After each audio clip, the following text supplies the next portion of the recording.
a suitable option. This will be kept under continual review.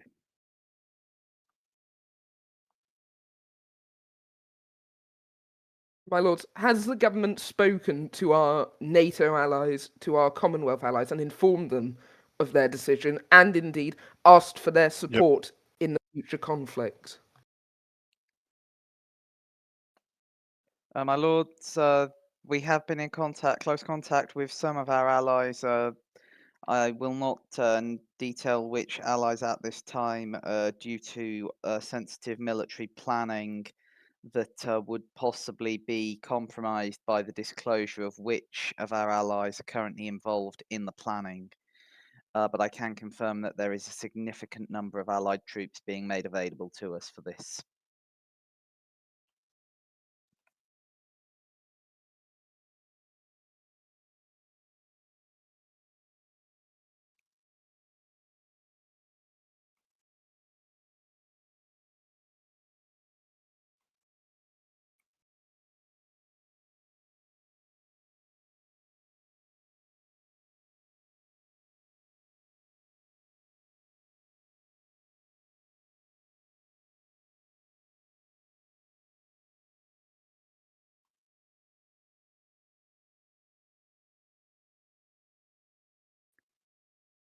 Just an average Monday evening then, Josh.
Unless anyone else has anything Josh, more. there's a debate on. There's an emergency debate on the order paper as well.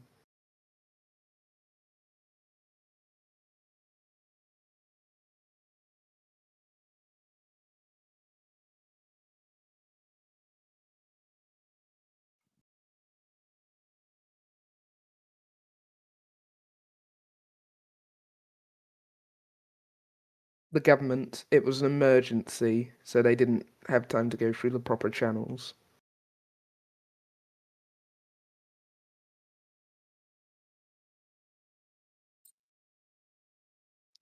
Well, if you'd rather we gave up on Cobra to go through whatever weird channels are preferred, I'm sure that could have been arranged.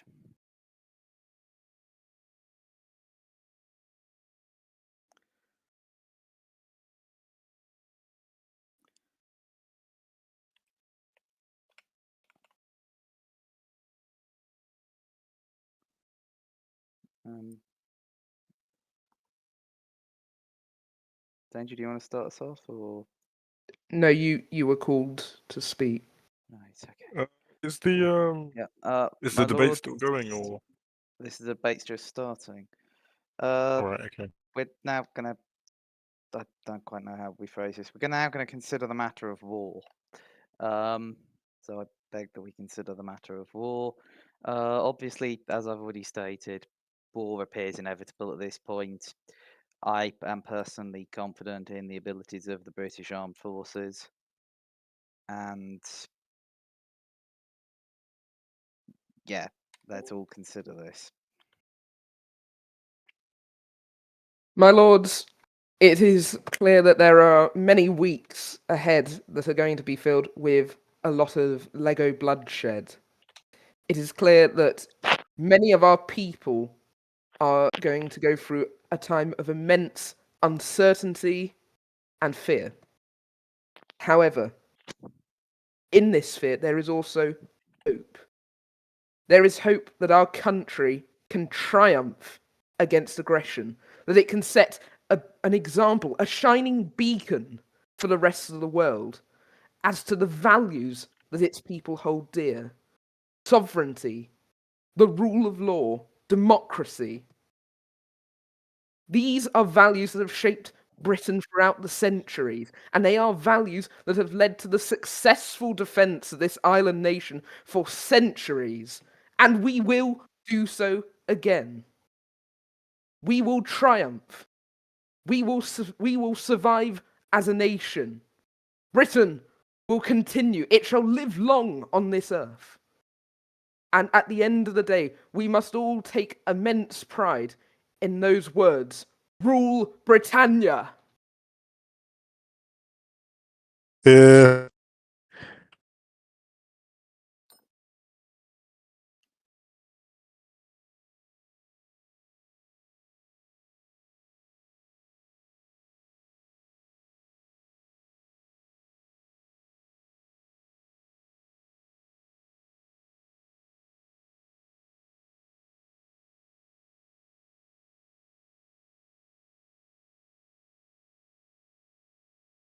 My lords, this sort of, emergency session where we will consider war has come to a shock, I believe, to everyone.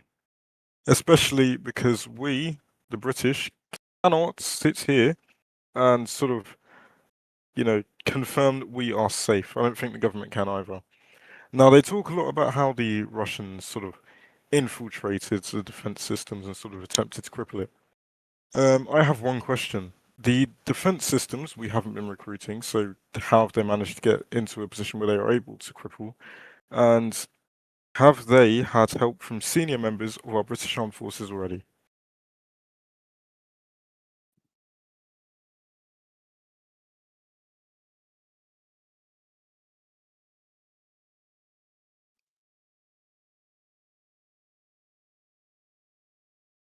I will stand up and give the Lord Bournemouth hopefully a moment to recollect himself. I'm aware he is having difficulties with his headset today, so I don't know if he caught the question by the noble lord. The truth is, I don't know. That's way above my pay grade. Defense, I should also mention, is not a specialist area for me.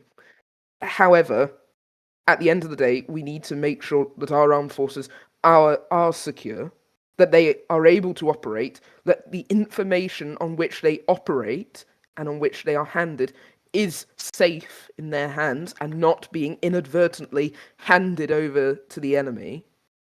And at the day, we need to make sure that we give our soldiers every bit of hope, every bit of thanks, and every bit of aid that they need in order to win this war for our country. I thank the noble lord for his response. But sort of going back to my previous question before, how can we confirm that the intelligence that our armed services are receiving can be 100% verified and can be what we need to win the war?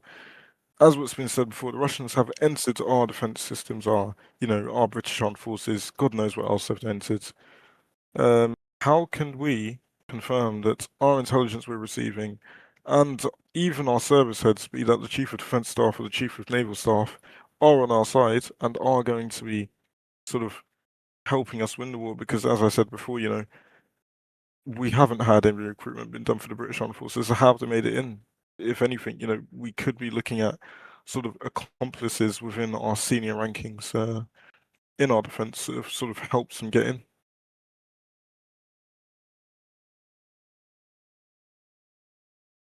My lords, I would like to be able to answer the questions, but unfortunately, due to the sensitive nature of the intelligence services, I can't get into too much detail about what is going on exactly at the moment. But I can say that I am personally confident that at least some of the intelligence is correct. My lords, now with this matter arising, with the various ultimatums The first version from Russia, including quite drastic demands in changing our line of succession. Absolute preposterous. And then the second version, which was watered down but still just as preposterous, in letting Northern Ireland be independent when it is within the UK. And then another ultimatum from... Whoa. Was that me? I think the Russians have infiltrated his communications. I'll continue. Can you still hear me? Yep. Okay, good. And then a third ultimatum from the Republic of Croatia, demanding a territorial claim of Penzance in Cornwall, which has no claim or base whatever for Croatia. Now, we cannot let these foreign bodies of government, these foreign heads of state, to demand our land to be ceded from our borders. It is just non-negotiable. And the only way that the British public would ever allow such a thing would be for it to be democratic, a referendum. And I personally don't see any point in the near future of a referendum happening with a majority support.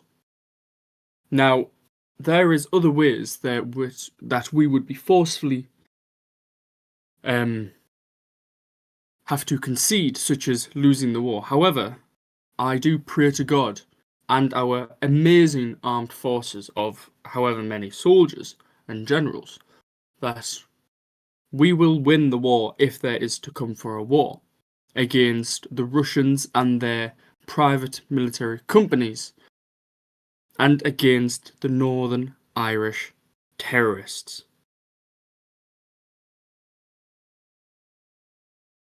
My lords, I am aware that there is very little that the government can say regarding the current arrangements for the war, mainly due to the public nature of this sitting. So, whilst normally I would prefer to continue this conversation in public, I am very well aware that there are eyes and ears potentially everywhere listening to what the minister can say, and I would prefer him to answer truthfully and freely without fearing the further leakage of information, which is why I beg that this house now sit in private.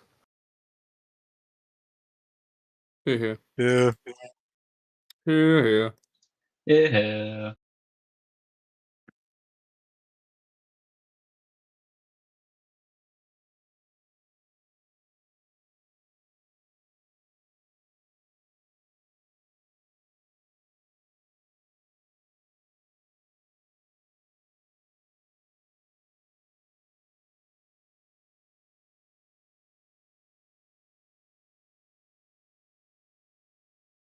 Here. Yeah. Re.